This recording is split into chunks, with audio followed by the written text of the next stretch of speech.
Dear friends, I want to wish you a Shabbat Shalom. And actually, today as well is a very important day. It's Lag BaOmer, the 33rd day in the Omer, the day that the great sage, Rabbi Shimon Bar Yochai, the founder of the Kabbalah, not that it started with him, but the first one who wrote it down, the teaching of the Kabbalah in a book called the Zohar, which many of you are familiar with. This is the day he passed away, his Hilulah. And he requested, before he passed away, that on that day we should celebrate. It should be a day of celebration, to celebrate his life and to celebrate his teachings that he taught or that he revealed to all of us. And as we know, the Kabbalah is a different type of teaching than many other parts of the Torah, because unlike other parts of the Torah, which we are implored to use our intelligence and our logic, obviously following the guidelines that God had given us to interpret the Torah, to come with new ideas of how to implement the Torah and apply it to all new inventions and new times and all the things that we are dealing with. Not that the Torah ever changes, but it's a growing organism. But when it comes to the Kabbalah, which means received, we only know what we received. So the teaching of the Kabbalah is to reveal what was not known or what's hidden, to reveal it to the world. And Rav Shimon Bar Yochai, that's what he spent his lifetime, revealing the secrets of creation, revealing the secrets of the world, which is really all God. Wherever you turn in the world, and any way you look at the world, everything comes back to God. Just like scientifically, you look at the world and you look at everything, you say everything comes back to atoms and neutrons and other elements which everybody shares and every object shares. Really, everything in the world comes back to God. So the Kabbalah is to reveal the godliness in everything that exists. And obviously not only what we see in the world, but even beyond the world and the beginnings of the world and before the creation of the world.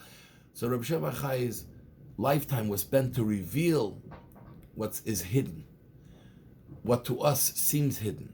It says that Rabbi Shimon Bar Yochai, even though he lived after the destruction of the temple, he lived in the 2nd century, 1800 years ago, he lived as if the temple existed, because in truth the temple to the naked eye doesn't exist, but on a spiritual plane the temple exists. It's in heaven, but it exists, and those people who are great like Rosh Hashanah can tap into the temple's existence almost as if it's here physically. And Rosh Hashanah wanted for us on the day of his passing to remember that though death to all of us seems sad and a very difficult time, and sometimes people even think it's bad, but the truth is it's not bad, it may be sad, but there's a whole other part to death for the soul who is ascending higher, to a higher level, to a new phase in their life.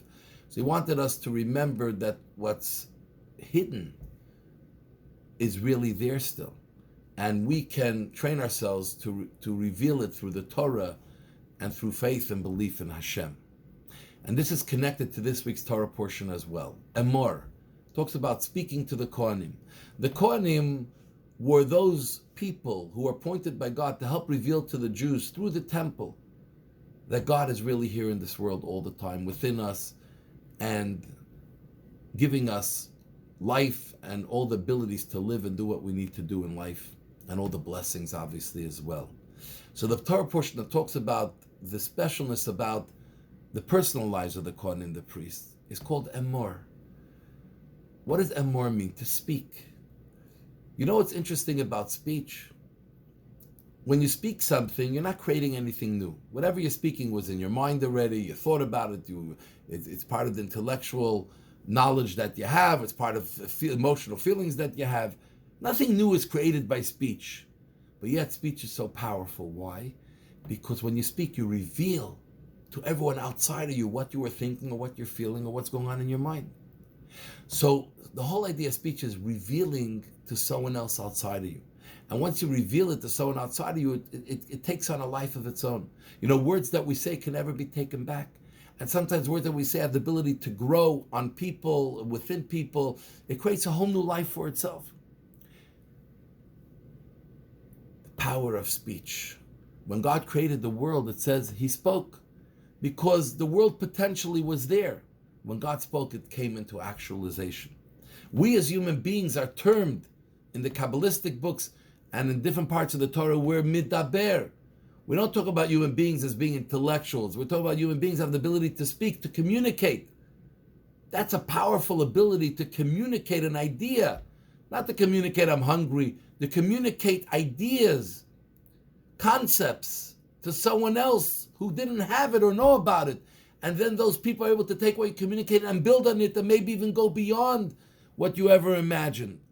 So the power of speech, of talking, is to reveal. And this is what the secret of the Kabbalah is.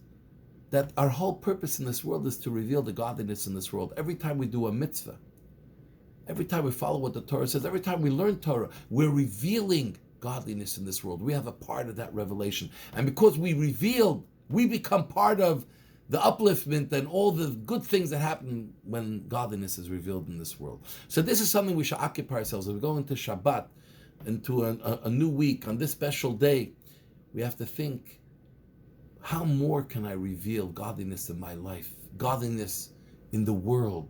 Because when we reveal godliness, we reveal the true essence of who we are, and we reveal the purpose of what the world was created, and we reveal all the greatest tools, skills, and abilities and blessings that we have to be able to accomplish what we need to accomplish. So spend time revealing. How do you reveal? Say words of prayer. Say words, learn some Torah. Do mitzvot, more mitzvot. Say blessings. So what about this week? Trying to do a little more than you did last week. Take one thing, I'll learn a little Torah, I'll go online, I'll read something, I'll join a class, I'll say another blessing, I'll say the Shema, and see how you begin revealing godliness in your life and in the world. Powerful. And then Rabbi Shimon Bar Yochai's celebration becomes our celebration every day. So I want to wish you all a Shabbat Shalom. God bless you all. We love you all.